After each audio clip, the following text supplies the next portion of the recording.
ಸದಸ್ಯರು ಮೊದಲನೇ ಹಾಗೂ ಎರಡನೇ ಪ್ಯಾರಾದಲ್ಲಿ ಅವರ ಸಾಮಾಜಿಕ ಕಳಕಳಿ ಮತ್ತು ಹಿರಿಯ ನಾಗರಿಕರಿಗೆ ಆಗ್ತಾ ಇರುವ ತೊಂದರೆಗಳ ವಿಶ್ಲೇಷಣೆ ಹಾಗೂ ಆತಂಕ ಮತ್ತು ಕಾಳಜಿಯ ಪದಗಳಿದ್ದಾವೆ. ಮೂರನೇ ಪ್ಯಾರಾದಲ್ಲಿ ಅವರು ನಿರ್ದಿಷ್ಟವಾಗಿ ಒಂದು ಬೇಡಿಕೆಯನ್ನ ಇಟ್ಟಿದ್ದಾರೆ. ಅದೇನಂದ್ರೆ ತಂದೆ ತಾಯಿಯನ್ನು ಆರೈಕೆ ಮಾಡಲೇಬೇಕು ಎಂಬುದನ್ನು ಸರ್ಕಾರ ನೀತಿ ನಿಯಮವೊಂದನ್ನು ರಚಿಸಬೇಕು ಅಂತ ಕೇಳಿದ್ದಾರೆ. ಈಗಾಗಲೇ ಮಾನ್ಯ ಸಭಾಪತಿಯವರೇ, ಮಾನ್ಯ ಸದಸ್ಯರ ಗಮನಕ್ಕೆ ತರಲಿಕ್ಕೆ ಬಯಸ್ತೇನೆ. Maintenance and welfare of parents and senior citizens act, repeat ಮಾಡ್ತೇನೆ, maintenance and welfare of parents and senior citizens act 2007 ಭಾರತದ ಸಂಸತ್ನಲ್ಲಿ ಅನುಮೋದನೆ ಆಗಿ ದೇಶದಲ್ಲಿ ಕಾನೂನು ಜಾರಿಯಲ್ಲಿದೆ ಸಭಾಪತಿಗಳೇ. ಇದರಲ್ಲಿ ಸೆಕ್ಷನ್ 4 ಮತ್ತು 5 maintenance of parents and senior citizens, N senior citizen including parent, an application for maintenance by a senior citizen or a parent as the case may be ಅಂತ ಅವ್ರಿಗೆ ಅಪ್ಲಿಕೇಶನ್ ಹಾಕ್ಲಿಕ್ಕೆ ಪ್ರಾವಿಷನ್ ಇದೆ. ಸೆಕ್ಷನ್ 9 ಅಲ್ಲಿ order for maintenance ಅಂತ ಹೇಳಿ, if children are relatives as the case may be neglect or refuse to maintain a senior citizen being unable to maintain himself, the tribunal may, on being satisfied of such neglect or refusal, order such children or relative to make a monthly allowance at such monthly rate for the maintenance of senior citizen ಅಂತ ಅದಕ್ಕೂ ಕೂಡ provision ಇದೆ. Section 23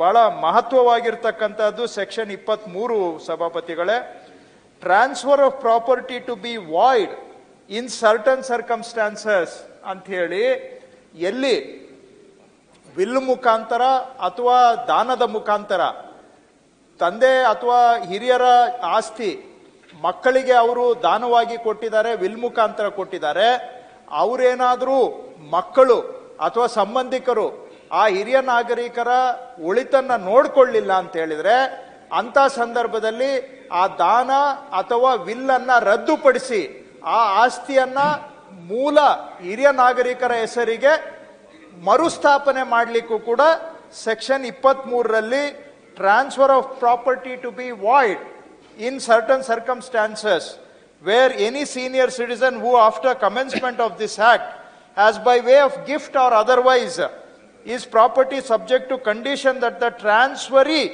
shall provide the basic amenities and basic physical needs to the transferor, and such transferee refuses or fails to provide such amenities and physical needs, the said transfer of property shall be deemed to have been made by fraud or coercion or under undue influence, and shall at the option offer transferee be declared void by the tribunal.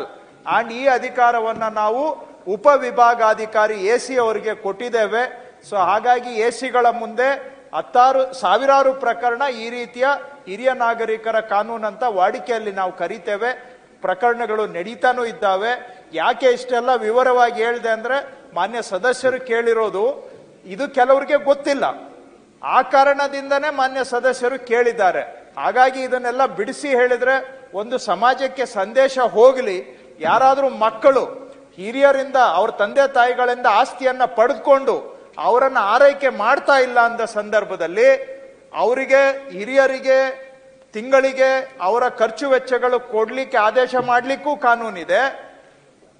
ಹಾಗೂ ಕೆಲವು ತುಂಬಾ ಮುಂದುವರೆದ ಪ್ರಕರಣದಲ್ಲಿ ಆಸ್ತಿ ಏನಾದ್ರೂ ಮಕ್ಕಳಿಗೆ ಅಥವಾ ಸಂಬಂಧಿಕರಿಗೆ ಬಂದಿದ್ರೆ ಆ ಬಂದಿರೋದನ್ನ ರದ್ದುಪಡಿಸಿ ಆ ಆಸ್ತಿಯನ್ನ ಮತ್ತೆ ಹಿರಿಯ ನಾಗರಿಕರ ಹೆಸರಿಗೆ ಮರು ಜೋಡಣೆ ಮಾಡತಕ್ಕಂಥದಕ್ಕೂ ಕಾನೂನಲ್ಲಿ ಅವಕಾಶ ಇದೆ.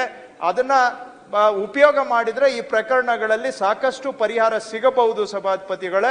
ಇದನ್ನ ನಾನು ಪ್ರತಿ ತಿಂಗಳು ಕೂಡ ಎಸಿಗಳ ಹತ್ರ ರಿವ್ಯೂ ಮಾಡ್ತೇನೆ. ಇಂಥ ಕೇಸುಗಳು ಎಷ್ಟಿದಾವೆ ಅವುಗಳನ್ನ ಬೇಗ ವಿಲೆ ಮಾಡಲಿಕ್ಕೆ ಎಸಿಗೆ ಅಧಿಕಾರ ಕೊಟ್ಟಿದ್ದೇವೆ. ಅದರ ಮೇಲೆ ಅಪೀಲ್ ಪವರ್ಸ್ ಡಿಸಿಗೂ ಕೂಡ ಇದೆ. ಆಗ್ಲೇ 16 ಕೇಸುಗಳು ಇಂಥದ್ದು ನಡೀತಾ ಇದೆ ಸಭಾಪತಿಯವರೇ. ಬೇರೆಯವರು ಕೂಡ ಇದರಲ್ಲಿ ಬಾಧಿತರಾಗಿದ್ರೆ ಅವರು ಕೇಸನ್ನ ದಾಖಲು ಮಾಡಬಹುದು ಸಭಾಪತಿ. ವಾಟ್ಸ್ಆಪ್ ತುಂಬಾ